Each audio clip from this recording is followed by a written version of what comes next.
Well, my name is Naya Duggal. I am a senior in the DNID major, also a transfer student. I like drawing and writing, storyboarding, animating, editing videos. I mostly have been doing storyboards lately for various fandoms just to practice my skills for it since I'm not taking any specific classes for it right now, but I continue to do it anyway. I'm currently making comic and original piece with some other people that we've decided to work on a project together. That's pretty slow going.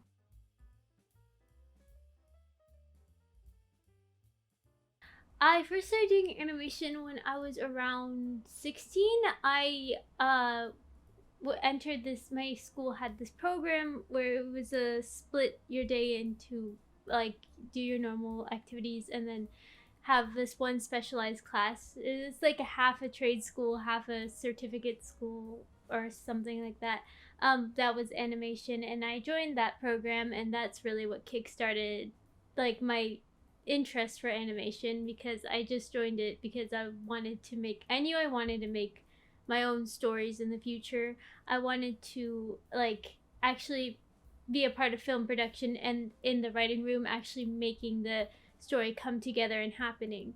Um, and animation was a very good way to do so. And I feel like that's what motivates me to keep going, like continue to create these stories that like draft out these different interactions between characters, and it's really fulfilling when a whole story comes together cohesively.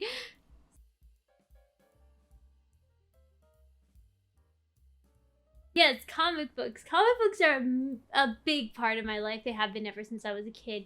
And if you're just starting with comics, I highly recommend Spider Verse. You can literally start like any of the Spider Verse comics. There's this new thing called Edge to the Spider Verse that's coming out slowly. But really, any Spider Man, Spider themed comics Marvel has, it's pretty easy to get into one of those and love those characters.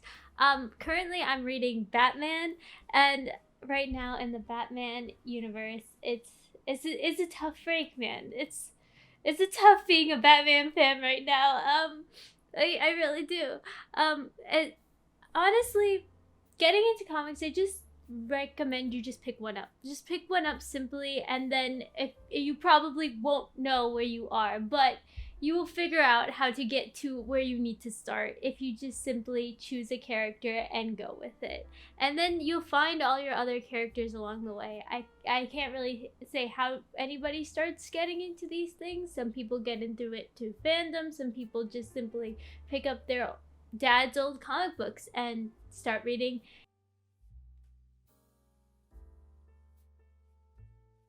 Donna Terrace. Donna Terrace is a big role model of mine. She worked on Gravity Falls.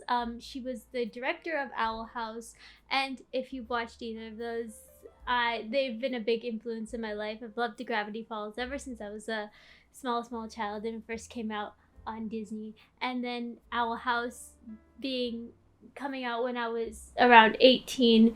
Um, was also a huge thing for me. I only watched it because of Donna Terrace, and it's an amazing, incredible show. And honestly, it was so incredible that Disney rescinded the not taking in season three, and they made season three episodes that were 44 minutes, but still, she did an amazing, incredible job on that. And honestly, it's really inspiring for a lot of kids, I feel.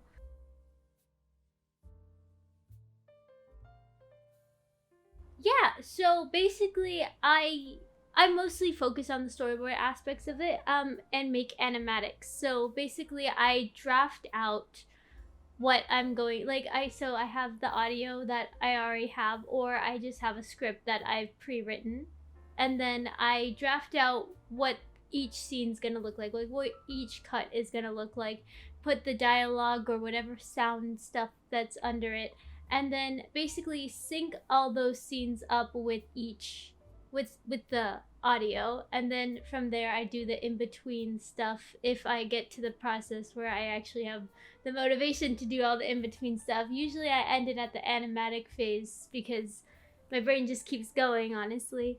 Um, with different story ideas, but that's usually what my process would look like. I and then in the in-betweening stuff, I'd clean it up, probably add color, clean up the lines, all that stuff. um it's kind of all over the place, but also I follow a loose guideline of what it's going to be like, so yeah.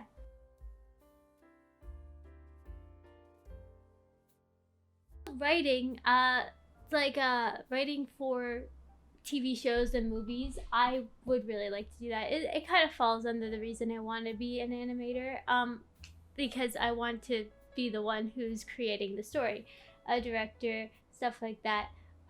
I haven't really thought of anything besides anything in those categories. Honestly, whatever that will help me get into a writing room or some sort of role where I can share my stories with other people.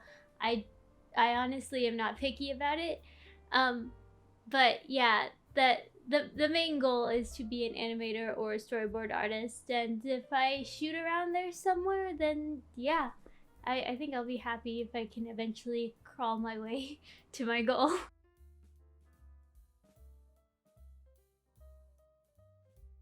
Don't follow your guideline too closely. The rough draft, the guidelines you make at the beginning, your process you make at the beginning, don't follow it too closely. I had a really hard time staying motivated when I restricted myself to my own process.